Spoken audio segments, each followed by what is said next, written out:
The 20 Formula 1 drivers took part in the most important and the most difficult qualifying session of the year at Monaco. But what were the things that we learned? The 5 things that we learned, I hear you ask? Well, good job you came here. That's what this video is all about today. Here are the 5 main highlights and 5 main things that we learned from Monaco qualifying earlier today around the streets of Monte Carlo. So the first thing that we learned is that Mercedes had an absolute nightmare today. Kimi Antonelli, unfortunately, was the victim of a rookie error, a self-inflicted rookie error. It's very rare that he makes these rookie errors in Formula 1 this season so far, but unfortunately he made one today in qualifying for Monaco. He basically turned in too early for the Nouvelle chicane, hit the inside of the barrier with his wheel and unfortunately damaged the suspension, ended up in the wall. The red flags were brought out and he did make it through to Q2 because he set a fast enough time at that point, but unfortunately he took no further part because his car was damaged.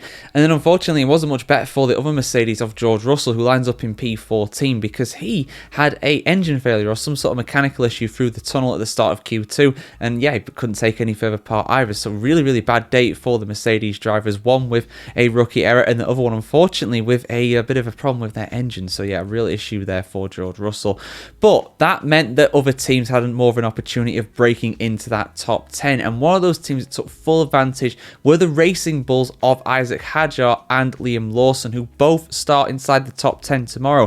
Liam Lawson qualified in P9 while Isaac Hadjar qualified P6, but he moved up to P5 because of a grid penalty ahead of him. More on that very soon. But yeah, fantastic effort by the Racing Bulls, and hopefully, finally, Liam Lawson will be able to score some points in Formula 1 in 2025. So we'll have to see what happens there. But great for Racing Bulls, terrible for Lance Stroll, though. Now, his teammate Fernando Alonso got into Q3, did an excellent job this time around, but Stroll is having an absolute nightmare weekend. He already had a 1-place grid penalty for an incident with Charles Leclerc in practice, but he gets a 3-place grid penalty for blocking Pierre Gasly in Q1. And in truth, it didn't really make much of a difference at that point. He only qualified down in P19, a thoroughly dismal effort from everybody's favourite Formula 1 Nepo baby. There, I said it.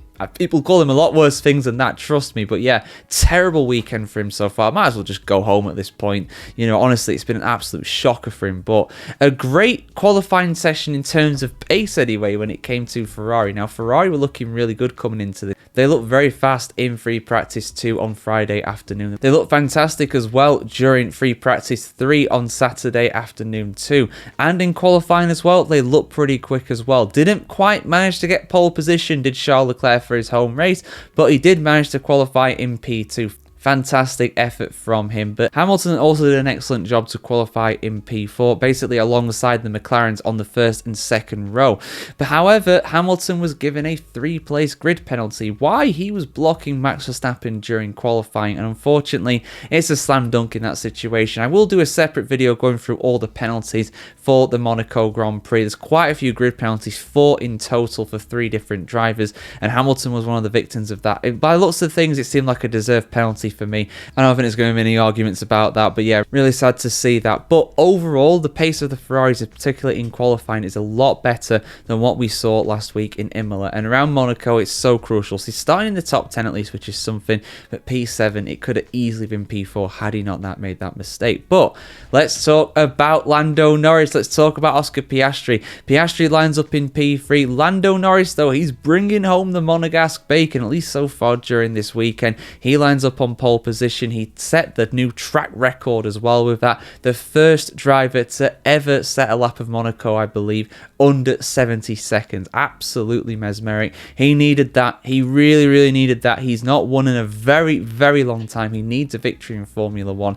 Absolutely no doubt about that. And that could very much be it this week. McLaren have not won around Monaco since 2008, since a certain Sir Lewis Hamilton managed to get the victory for what was then the Chrome McLaren. But can the papaya cars stand on the top step of the podium at Monaco for the first time ever, at least the first time in the modern era? They might have done it way back in the day, back in the 60s or 70s when they were originally in papaya, although I've not checked up the record books on that. You have to let me know in the comments as always on what, guys. But yeah, it looks good for Lando, looks good for McLaren, but Charles Leclerc will put up a stern test tomorrow, and Max Verstappen as well. He's in P4 now. He's moved up because of Hamilton's penalty. You can't rule him out of causing an upset. He is something else this season. He really is driving out of his skin. But can he get another win at Monaco? We'll have to wait and see.